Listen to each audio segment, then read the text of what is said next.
허위뿐 아니라 사실을 말해도 처벌받는 사실적시 명예훼손에 대한 위헌성 논란은 수년째 지속되고 있습니다. 사실적시 명예훼손 재판 사례를 비롯한 성립 요건과 부작용 등을 살펴봤습니다.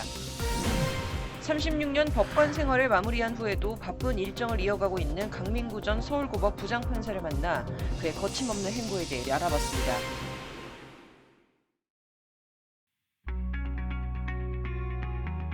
시청자 여러분 안녕하십니까? 로포커스 시작하겠습니다. 상대방을 비방하거나 음해하는 내용을 유포해 명예훼손으로 처벌받는 경우 종종 접하게 되는데요. 유명인은 물론 일반인의 경우도 명예훼손과 관련해 다양한 갈등 사례를 겪을 수 있습니다. 명예훼손을 둘러싼 재판 사례를 김태용 기자가 알아봤습니다. 양육비를 주지 않는 부모의 신상을 공개했다가 유죄 판결을 확정받은 양육비 해결하는 사람들, 옛 배드파더스의 구본창 대표. 구 대표는 자녀의 양육비를 지급하지 않는 부모라고 제보받은 5명의 사진과 신상 정보를 배드파더스 사이트에 공개해 명예를 훼손한 혐의로 지난 2018년 기소됐습니다. 국민참여재판으로 진행된 1심에서 배심원 7명은 모두 공공의 이익을 위한 활동이었다라며 무죄 취지 의견을 제시했고 재판부가 이를 받아들여 무죄를 선고했습니다. 하지만 2심은 피고의 행위는 사적 제재라며 유죄로 본 뒤 다만 참작할 점이 있다며 벌금 100만 원의 선고를 유예했습니다. 구 대표는 국가가 사회적 약자에게 피해가 심하고 억울하더라도 입을 닫고 살라고 강요하는 것이라며 대법원에 상고했지만 대법원은 2심 판결을 받아들였고 지난달 벌금 100만 원 선고 유예가 확정됐습니다. 네, 우리 법에서는 이런 어떤 사적인 제재를 가하는 것을 원칙적으로 허용하지 않습니다. 그렇기 때문에 이런 그 게시판을 운영하는 것들이 사실은 사적 제재 수단이다. 법의 절차를 통한 게 아니라 그냥 공개적으로 이 사람을 지탄받게 해서 이제 강제하는 그런 행위로 봤기 때문에 결국은 명예훼손죄에서 말하는 그 공공의 이익을 인정할 수 없다라고 해서 유죄 판단이 나왔고 대법원에서도 이것을 그대로 유죄로 확정한 그런 사안입니다. 명예훼손으로 유죄가 인정된 또 다른 사례. 지난 2015년 한 야구 선수는 치어리더 A씨의 사생활이 좋지 않다는 문자를 여자친구에게 보냈는데 두 사람이 결별한 후 여자친구는 이 문자 메시지를 SNS에 올렸습니다. 이 문자 내용은 인터넷을 통해 퍼져나갔고 명예훼손 혐의로 기소된 두 사람은 결국 벌금형을 선고받았습니다. 언제나 내가 뭐 가족이나 친구한테도 절대 말을 하면 안 된다라고까지 생각하실 필요는 없지만 그 말을 하는 내용이 특히나 이제 피해자라고 해야겠죠. 피해자가 유명인인 경우, 사람들이 공개하기를 꺼리는 내용의 경우, 이런 것들이 이제 대화의 소재가 된다면 그것들이 특히나 이제 말이 아닌 온라인상의 그 1대1 비밀 채팅 대화라고 하더라도 또는 카카오톡이라고 하더라도 그게 캡처가 돼서 돌아다닐 수 있는 가능성을 염두는 해둬야겠다. 이 정도를 우리한테 시사할 수 있는 그런 판결입니다. 경찰청 통계에 따르면 사이버 명예훼손은 2018년 15,926건에서 2022년 29,258건으로 5년 사이 2배 가까이 증가했습니다. 법조계에서는 명예훼손의 내용이 인터넷 댓글이나 블로그 또 SNS 등 온라인 특성상 무한대로 재생산되면 정보통신망법상 사이버 명예훼손으로 더욱 강하게 처벌받을 수 있다고 설명했습니다. 명예훼손죄로 처벌이 되려면 그 첫 번째 요건이 공연성이란 요건이 충족이 돼야 됩니다. 공연성은 다른 말로 하면 이제 전파 가능성이라고 하는데요. 판례는 이제 한 명에게만 말을 해도 그게 재생산되고 전파될 가능성이 있으면 명예훼손의 구성 요건을 충족한다는 입장입니다. 또 허위 사실은 물론 실제 사실을 유포하더라도 피해자의 품성, 덕행, 명성, 또 신용 등 객관적인 사회적 가치나 평가를 저하시킨다면 처벌받을 수 있다고 조언했습니다. 결국 무심코 내뱉은 말이나 작성한 글 등 사소하거나 가볍게 여길 수 있는 사안이라도 명예훼손으로 처벌받을 수 있어 개인 모두의 주의가 필요합니다. 법률방송 김태용입니다. SNS 등 소셜미디어와 인터넷 발달에 따라 최근에는 일상생활에서도 명예훼손죄를 쉽게 접할 수 있습니다. 그러나 막상 어디까지가 명예훼손인지 또 어떤 경우에 명예훼손이 인정되는지는 잘 모르는 분들이 많으실 텐데요. 신일임 기자가 명예훼손의 성립 요건과 쟁점을 취재했습니다. 일상생활에서 흔히 접할 수 있는 명예훼손죄. 최근에는 SNS 등 소셜미디어와 인터넷의 발달로 관련 고발 사례를 심심치 않게 볼 수 있습니다. 그러나 명예훼손 단어 자체는 친숙한 반면 막상 명확히 그 범위를 구분하기는 어려운 것이 사실. 한 가지는 그 명예훼손 중에 공직선거법에 보면 그 허위 사실을 유포하는 경우에 처벌하도록 되어 있는데요. 제 의뢰인 중에 그 신문 기사에 나오는 내용을 가지고 그 카카오 단체방에 올린 적이 있었는데 그것이 실제로 조사를 받고 기소까지 된 경우가 있었는데 1심에서는 그게 허위 사실로 보인다고 해서 저희 의뢰인이 허위 사실 유포죄로 처벌받았는데 2심에는 그게 과연 허위 사실로 볼 수 있을지 또는 그게 사실로서 의심할 만한 상당한 이유가 있다. 그리고 공공의 이익의 목적에 맞다라고 해서 무죄로 뒤집힌 사안이 있어서 제가 기억에 남고요. 어떤 경우가 명예훼손에 해당할까? 명예훼손 혐의가 인정되려면 몇 가지 조건들이 필요합니다.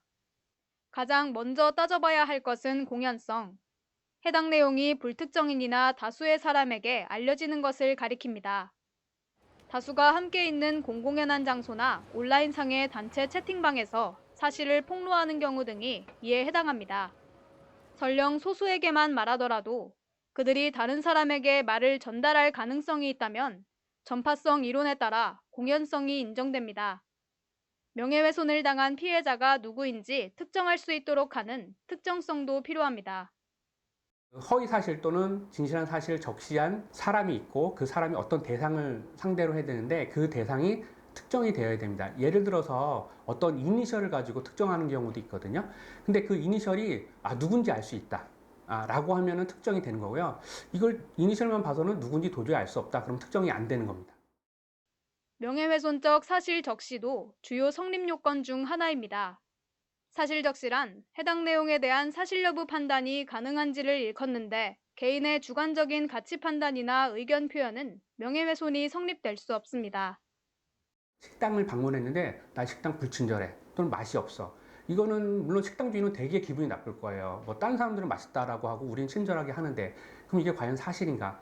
이건 진위 판별이 잘 안 되거든요. 사실 주관적 감정, 주관적 가치를 담고 있기 때문에 요걸 가지고 사실 적시라고 보기는 어렵기 때문에 이렇게 성립되지 않는 경우도 있고요.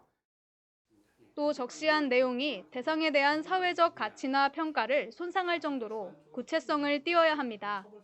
단순한 험담이나 추상적 감정 표현 등은 명예훼손이 아닌 모욕죄와 가까운 이유입니다. 우리나라 형법 제307조에 따르면 명예훼손은 공연히 사실이나 허위 사실을 적시해 사람의 명예를 훼손한 경우를 가리킵니다.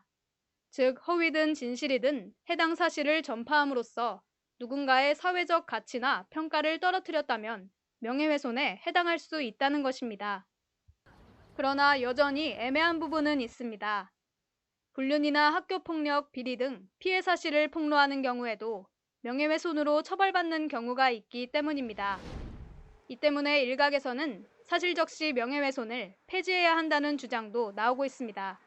법률방송 신예림입니다. 조만간 사실적시 명예훼손이 헌법을 위반하는지에 대한 헌법재판소 결정이 이뤄질 예정인데요. 사실적시 명예훼손죄가 헌재 심판대에 오르는 건 이번이 벌써 세 번째입니다. 진실을 말하는 것이 죄가 될 수는 없다며 사실적시 명예훼손죄 폐지를 주장하는 의견들이 곳곳에서 제기되기 때문인데요.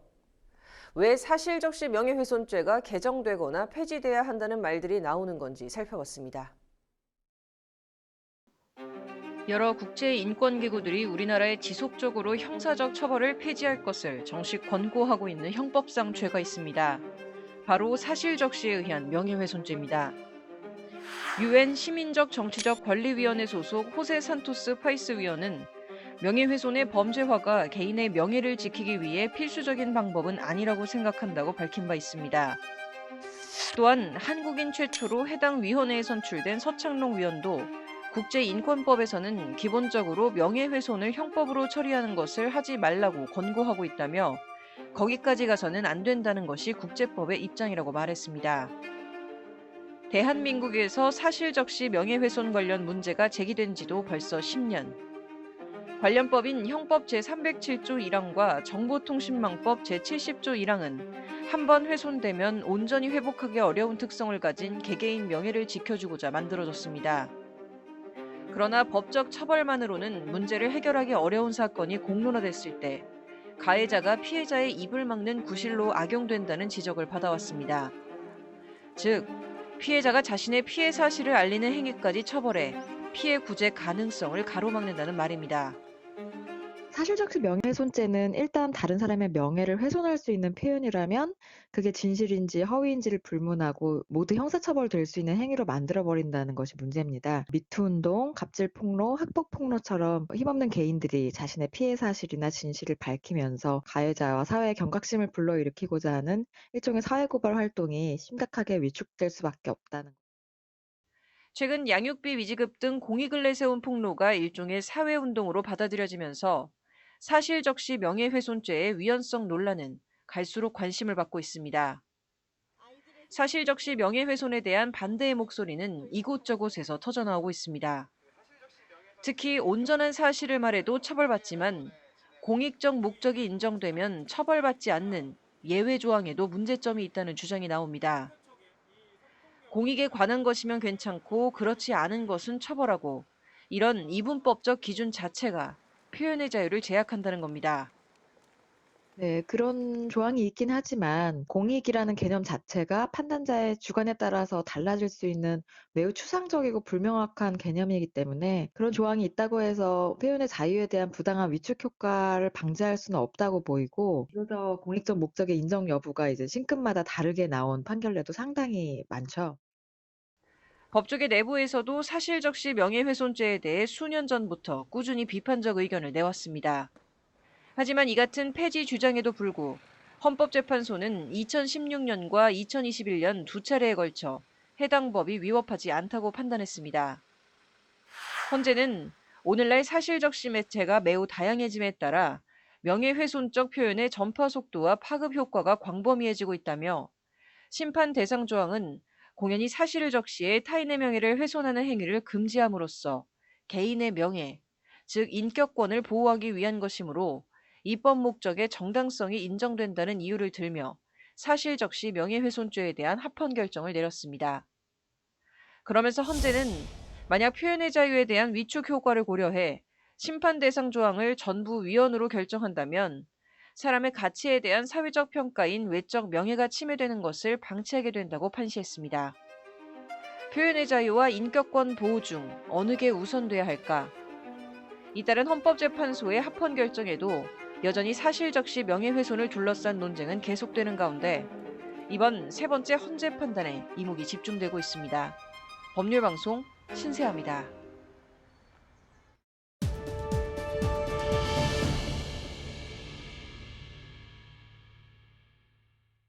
사법부 디지털 선구자로 불리며 법원은 물론 국민에게도 관심을 받던 강민구 전 서울고법 부장판사가 36년의 법관 생활을 마치고 퇴임했습니다.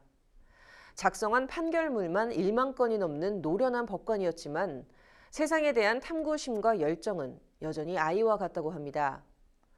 법원을 떠나 인생 2막을 연 강 전 판사를 석대성 기자가 만나고 왔습니다. 어떠한 내부적 압력이나 사회적 분위기에도 좌우되지 않고 재판함에 있어 한치의 흔들림도 없이 법불, 악의, 성불, 용의 정신에 따라 법관 스스로와 법원을 지켜나갈 수 있는 의연한 법관이 되고 법원 직원이 되시기를 당부드립니다. 이제 저는 법원을 떠나지만 법률과 사회, 국민에 대한 제 애정과 관심은 더 크게 계속될 것입니다. 88년 임관, 서울지법 부장판사, 창원지법 법원장, 부산지법 법원장, 서울고법 부장판사. 36년 법관 생활을 마무리한 강민구 전 판사는 퇴임 후에도 바쁜 일정을 이어가고 있습니다. 후회나 미련은 남는 것이 없지만 집을 떠나는 소년과 같이 정들었던 고향을 떠나는 그런 먹먹한 감정, 또는 사랑하는 연인이 외부 조건에 의해 어쩔 수 없이 별리의 아픔을 겪는 것 같은 그런 소외가 아직도 잔잔하게 있다는 것은, 법관은 일개 판사가 아니라 일국 판사의 자부심으로 재판에 임해야 한다. 법원이란 한계선을 넘어 이젠 전국 곳곳을 누비는 강 전 판사. 그가 거침없는 행보에 나선 이유는 아직 소명이 남아서입니다. 그래서 법률 방송과 인터뷰를 시작하겠습니다. 인터뷰 시작부터 AI 음성 기록 기능을 켠 그는 법원에서 AI 판사로 통했습니다.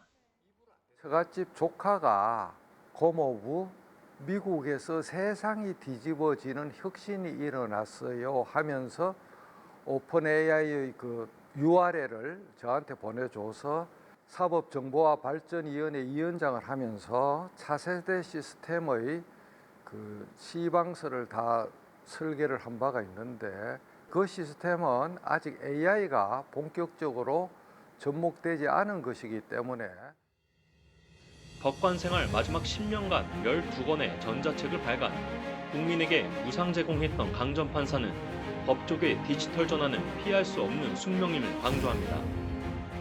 또 법원의 여러 가지 재판 환경이나 업무 환경이 생성형 AI의 시대에 맞는 형태로 획기적으로 변화가 올 거라고 저는 생각합니다. AI가 재판 업무를 돕지만 판결은 결국 법관이 하는 것. 판사가 열정을 갖고 일할 동기부여의 방편은 조희대 사법부가 해결해야 할 숙제로 제시했습니다. 전임 대법원장 체제에는 일종의 평등을 중시해서 지방법원장도 인기투표식 선거에 의해서 뽑고, 그 선거도 직원들이나 지역 주민은 배제되고 법관단에 의해서만 선발을 했는 것인데, 그거는 매우 잘못된 정책이고, 고등부장 제도를 부활하는 건 어렵다 할지라도 어떤 성과와 보상 체계는 어떤 형태로든지 다시 도입을 해야 되고, 법관 시절부터 사법부 발전을 위해 목소리를 냈던 강 전 판사. 사법 접근성과 정보 투명성을 위해 법원과 시민 사이 소통도 늘어야 한다고 말했습니다.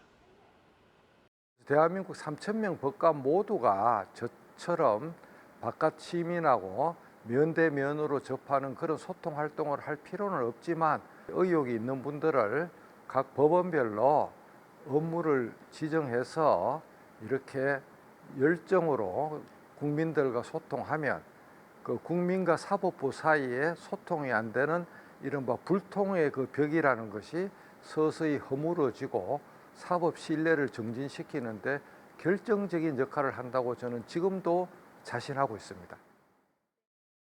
후일 인공지능에게 어떻게 기록되고 국민에게 어떤 법조인으로 기억되고 싶을까? 사람들하고 중장년 세대의 디지털 디바이더 정보 격차, AI 디바이더 정보 격차, 그런 거를 깨어 부수는 헌신과 공헌을 활동을 할 것이고, 바른 것만 맡아서 개별적 사건의 구체적 정의를 실현하겠지만, 속무 사건의 성소를 잘하는 변호사로 남는 것보다 국민 전체를 위한 홍익인간, 그리고 적선지가의 삶을 사는 법조인으로서 5년, 10년 뒤에 AI에서 저의 인생 이막을 평가해주는 그런 인생을.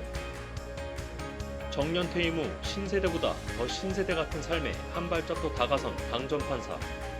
66살 백발 청춘의 국민과 사법부 짝사랑은 계속됩니다. 법률방송 덕대성입니다.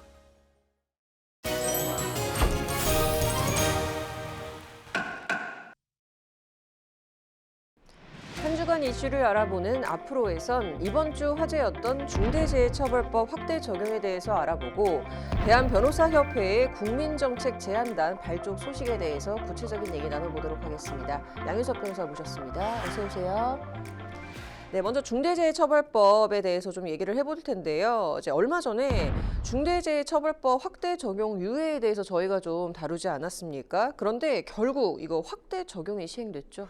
네, 이 중대재해처벌법은 2021년 1월 26일에 제정이 되었고, 시행일은 제정일로부터 1년 뒤인 2022년 1월로 하되 50인 미만 사업장 등에 대하여는 3년 뒤인 2024년 1월부터 적용할 예정이었습니다. 그러나 중소기업 등 경영계에서 안전 및 보건 확보 의무 이행에 시간이 소요된다는 이유로 유예기간이 더 필요하다는 목소리가 있었고, 이에 따라 정부와 여당은 50인 미만 사업장의 적용을 2년 더 유예하는 법안을 발의하였습니다.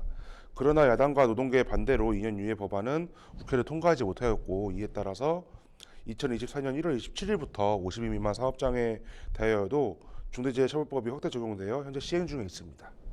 이 확대 적용 이후에 50인 미만 사업장에서 중대재해처벌법 적용 사건이 좀 많이 발생하고 있나요? 예, 일단 확대 시행 후 4일 뒤인 1월 31일에 부산에 위치한 폐알루미늄 수거 처리업체에서 30대 노동자가 작업 중에 끼임 사고로 사망하는 일이 발생하였습니다.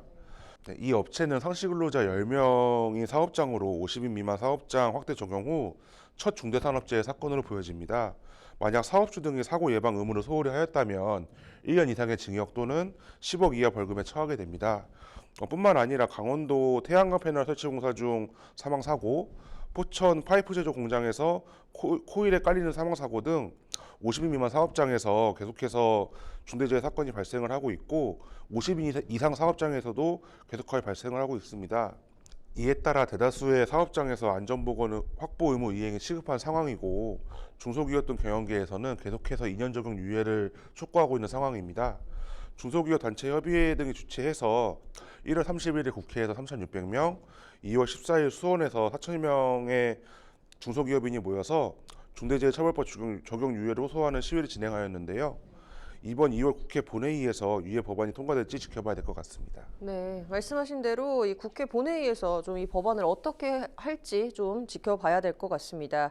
법조계 동정으로 한번 넘어가 보겠습니다.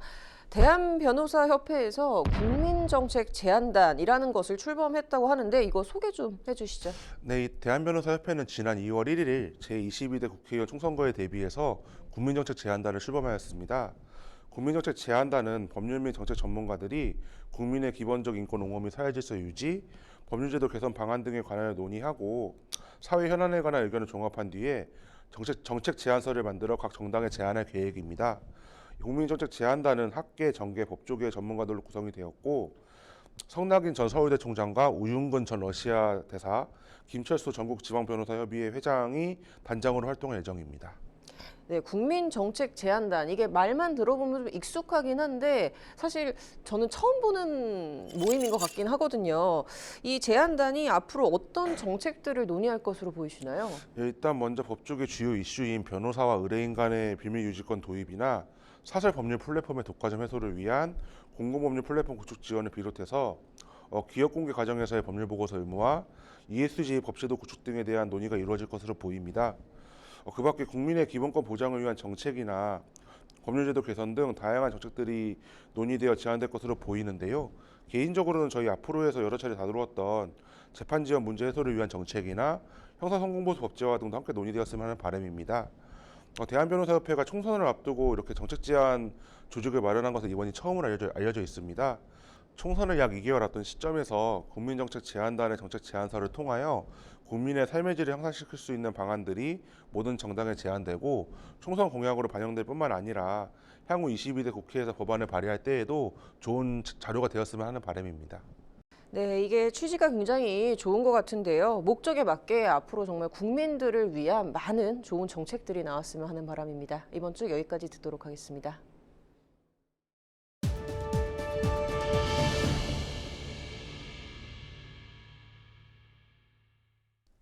이번 주 로포커스 여기까지입니다. 시청해주셔서 고맙습니다.